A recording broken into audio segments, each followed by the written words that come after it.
कन्याओं का विवाह, संत सेवा, गौ सेवा और वृद्धों की सेवा, ये कार्य हमारी संस्था के माध्यम से सतत रूप से चलते रहते हैं। महाराज जी की कथाओं के माध्यम से जहां भी कथाएं होती हैं और शादी के मुहूर्त उपलब्ध होते हैं, उस समय वहां स्थानीय जितने भी कन्याओं के जोड़े उपलब्ध होते हैं, सभी कन्याओं का विवाह संपन्न करा करके उन्हें प्रचुर मात्रा में दहेज सामग्री समर्पित की जाती है। यह कार्य बहुत समय से चलता आ रहा है, आगे भी चलता रहेगा। आगे महाराज जी का लक्ष्य वृंदावन धाम में एक आश्रम निर्माण का। महाराज जी का संकल्प है वृंदावन धाम में आश्रम बनवा करके वहां वृंदों की सेवा और विद्यार्थियों के विद्या अध्ययन की व्यवस्था और वृद्धों की सेवा, ये कार्य चलेंगे। ये सारे कार्य आप लोगों के सहयोग, आप लोगों की सद्भावना को देखते हुए, आप लोगों की सुविधा को देखते हुए महाराज जी ने प्रारंभ किए हैं। महाराज जी का उद्देश्य है कि हमारे भक्त जो वृंदावन धाम जाएं, अपने आश्रम में भी रह करके वहां के दर्शन कर सकें और बिहारी जी जो 84 कोष का क्षेत्र है, जिसे ब्रजभूमि कहा जाता है, वहां भी घूम करके आनंद ले सकें। यही महाराज जी का लक्ष्य है। इस कार्य को पूर्ण करने के लिए आप सभी तत्पर हो, आगे आए तो यह कार्य जल्दी संपन्न होगा। कुछ भक्तों ने इस कार्य में सहयोग प्रदान किया, उनका नाम जानते हैं। बिहारी जी से प्रार्थना करते हुए उन्हें आशीर्वाद भी प्रदान करेंगे और बिहारी जी के से प्रार्थना करेंगे कि उनके घर में सुख समृद्धि बनी रहे। श्री तुलसी देवी दुबे इलाहाबाद उत्तर प्रदेश से हैं। इन्होंने 5100 रुपए की राशि भेंट की है। जोरदार तालियों के साथ इनका स्वागत करते हैं।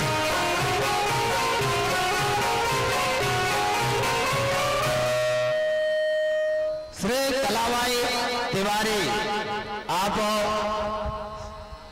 वाराणसी की रहने वाली हैं, उत्तर प्रदेश से हैं। आपने महाराज जी की कथा श्रवण की और कथा के माध्यम से इन्होंने 5100 रुपए की राशि भेंट की है। जोरदार तालियों के साथ इनका भी स्वागत करते हैं।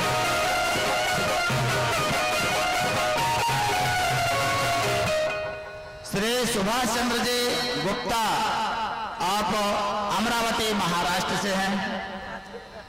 आपने भी कथा के माध्यम से, दिशा टीवी के माध्यम से कथा श्रवण की और इस कार्य के लिए उन्होंने अपना हाथ आगे बढ़ाया और इन्होंने 11,000 रुपए की राशि समर्पित की है। जोरदार तालियों के साथ उनका भी स्वागत करते हैं।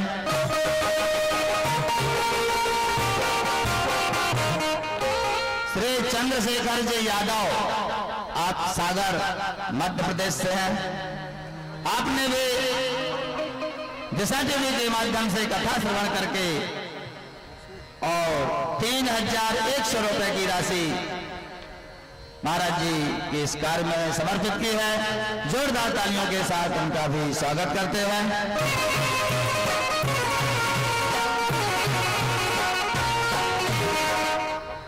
श्रीमती सुषमा जी श्रीवास्तव, आप इंदौर से हैं, कथा श्रवण करने के लिए भी आती हैं। आपने 1100 रुपए की राशि भेंट की है। श्री नरेंद्र जी श्रीवंश, आप भी इंदौर से हैं, जिनके माध्यम से आप यह कथा श्रवण कर रहे हैं, उन्हीं के परिवार से हैं। इनकी ओर से भी 1100 रुपए की राशि भेंट की गई है। जोरदार तालियों के साथ उनका भी स्वागत करते हैं।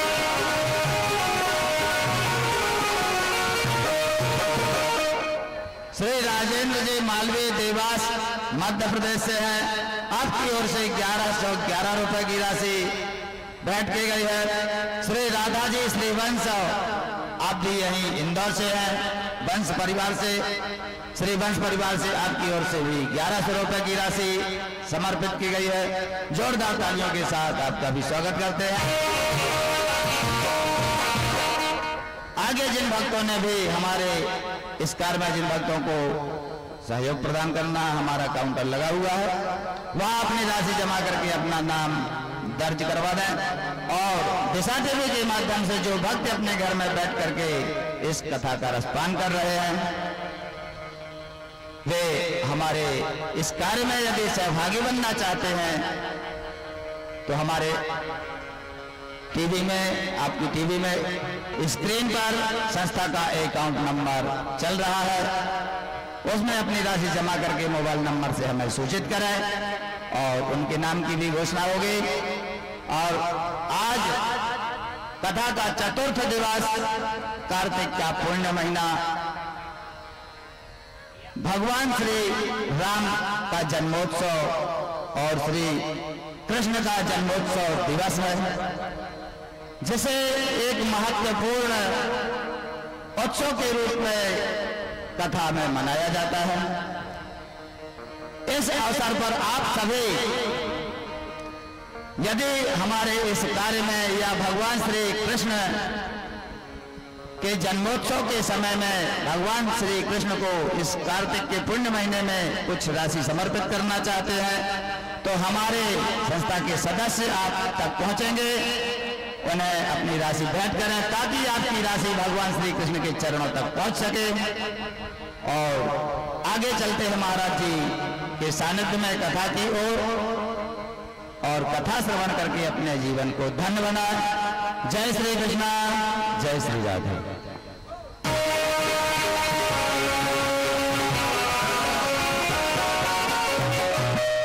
बोलिए बांके बिहारी लाल की हो। टीवी पर जो भक्त कथा को देख रहे हैं, कृष्ण जन्मोत्सव को देखना हो तो आप अपने मोबाइल पर YouTube निकालिए, YouTube पर अनिरुद्धाचार्य जी महाराज डालिए, YouTube पर आपको कथा देखने को मिल जाएगी। क्योंकि ये कथा 4 बजे टीवी से कट हो जाएगी, पर YouTube पर चलती रहेगी, तो आप सभी YouTube पर जरूर देखें। गजेंद्र नाम का हाथी बड़ा उन्मत्त होकर चला सरोवर की ओर। एक मगर ने पांव पकड़ लिया। मगर ने जब पांव पकड़ा तो भगवान को याद किया उस हाथी ने और भगवान को बुलाया, तो भगवान ने हरि का अवतार धारण किया और उस हाथी की रक्षा करी। एक बार भगवान ने समुद्र मंथन में 3 अवतार लिए। एक बार मछली बनकर के सत्यव्रत नाम के राजा की रक्षा करी। एक बार भगवान श्री सुखदेव भगवान कहते हैं, राजन अब मैं तुम्हें कृष्ण कथा सुनाऊं, उसके पूर्व राम कथा सुनाऊं, राम वंश सुनाता हूं, सुन लो। भगवान नारायण के पुत्र हुए हैं, 4था दिन है। परीक्षित कुछ खा पी लो। परीक्षित बोले कथा सबसे ज्यादा सुख दे रही है, हमें कुछ नहीं चाहिए, कुछ नहीं खाना पीना, आप तो प्रेम से कथा सुनाइए। नारायण के पुत्र हुए पहले, मैं आपको सूर्यवंश का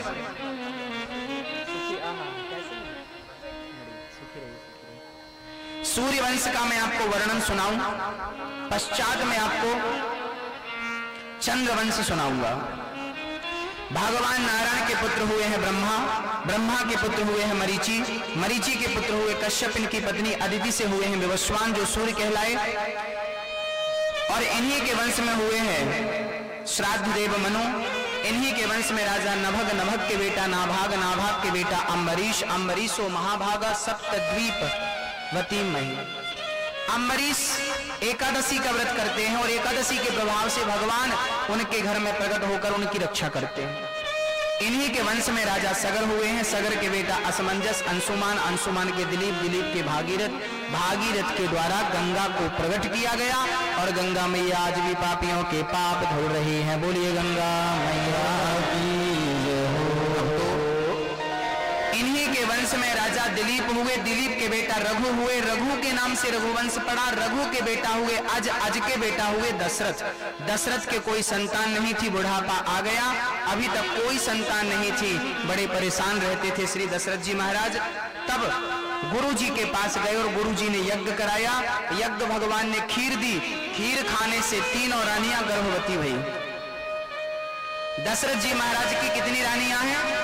3, कौशल्या, सुमित्रा और कैकेयी। इन तीनों रानियों ने जब खीर खाई तो 4 बच्चे हुए। राम जी दिन को आए, दिन को 12 बजे, और कृष्ण जी कितने बजे आए रात्रि को? मैया जी बहुत सावधानी से सुनिएगा। भगवान श्री कृष्ण के जन्म का समय क्या नियुक्त था? रात्रि के। अच्छा, ट्रेन स्टेशन में कभी आपने देखा होगा, स्टेशन की जो घड़ी होती है ना, उसमें रात्रि को जब 12 बजते हैं तो क्या आ जाता है सामने? बोलो जरा जोर से, क्या आता है? हाँ, 29। ट्रेन के हिसाब से बात करूं तो ट्रेन के हिसाब से रात्रि को जब 12 बजते हैं तो उस घड़ी में 00 आता है। क्या होता? क्या होता है? 00। शून्य शून्य, जब शून्य आ गया तब रात्रि के 12 बज गए और शून्य आ गया, तब भगवान कृष्ण का प्राकट्य हुआ। अर्थ क्या है? जब तक हम वासनाओं से शून्य नहीं हो जाएंगे तब तक परमात्मा का प्राकट्य जीवन में कभी हो नहीं सकता। जब तक इच्छाओं से शून्य, जब हमारी इच्छाएं शून्य हो जाए, वासनाएं शून्य हो जाए, जब हम शून्य हो जाए, तब परमात्मा श्री कृष्ण का प्रादुर्भाव समझ लीजिएगा। राम जी, तीनों रानियां खीर खाती हैं, गर्भवती होती हैं, और दशरथ जी महाराज इंतजार करते हैं। चैत्र का महीना आ गया, कृष्ण शुक्ल पक्ष की प्रतिपदा तिथि आ गई। द्वितीय तिथि, तृतीय, चतुर्थी, पंचमी, षष्ठी, सप्तमी, अष्टमी और अब नवमी आ गई। और जैसे ही सुबह के सूर्य निकला, सूर्य निकलते ही चारों तरफ नगर में शोर था, आनंद की लहर थी। जैसे ही 12 बजे उसी समय क्या हुआ? उसी समय देवता स्तुति करने लगे और देवताओं की स्तुति से परमात्मा प्रकट हो गए। बोलिए राजा रामचंद्र भगवान की जय हो। सुर समूह विनती करी पहुंची निज निज धाम, जग निवास प्रभु प्रगटे अखिल लोक विश्राम। उसी समय भय प्रगट कृपाला, दीन दयाला, कौशल्या हितकारी, हर्षित महतारी, मुनि मनहारी, अद्भुत रूप निहारी। भगवान प्रकट भय। दशरथ जी को पता चला, बुढ़ापे में बेटा हुआ, नाचने लगे। पता चला कौशल्या के यहाँ बेटा हुआ, कौशल्या मैया गदगद है। दूसरी खबर आई, बोले सुमित्रा ने कैकेयी के यहाँ भी बेटा हुआ। कैकेयी के महलों से भी आवाज आई बच्चे के रोने की, बोले बेटा हुआ। दशरथ जी नाचने लगे। सुमित्रा के यहाँ से खबर आई, 1 नहीं 2, दशरथ जी नाचने लगे। भगवान देता है, छप्पर फाड़ के देता। जब देता, कल तक 1 नहीं था, 4 खेल रहे। ईश्वर का देना ऐसा ही है, भगवान की कृपा। भाई राम कथा भागवत में छोटी सी है, दास अनिरुद्ध आपको छोटी सी ही निवेदित करेगा। श्री जैसे ही 12 भगवान प्रकट भय, सारे देवता स्तुति कर रहे हैं। भगवान का नामकरण श्री वशिष्ठ जी ने किया। रमन्ते योगिनाम यस्य सह रामः, विश्व भरण पोषण कर जोई, ताकर नाम भरत अस होई। राम लक्ष्मण भरत शत्रुघ्न नाम रखा। बाल लीलाएं हुई। राम लक्ष्मण को श्री विश्वामित्र जी लेकर चले हैं। गुरु जी का यज्ञ परिपूर्ण कराया है। अहिल्या का उद्धार किया है। सीता स्वयंवर में बड़े बड़े राजाओं ने धनुष उठाना चाहा पर हिला नहीं, पर राम जी ने धनुष को उठाया। डोरी चढ़ानी चाहिए, टूट गया, और सीता मैया ने माला पहनाकर सीता को वर्ण कर लिया। बोलिए राजा रामचंद्र भगवान की जय हो। सीता जी विदा होके आई और राम को राजा बनाने के लिए दशरथ जी महाराज सपना देखने लगे। एक दिन बाल देखते हैं, बाल पक गए हैं। दशरथ जी अब सोचे अब राम को राजा बनाऊं। राम को राजा बनाने की चर्चा दशरथ जी ने चलाई। उसी समय मंथरा कैकेयी को जाके भड़का देती है। कैकेयी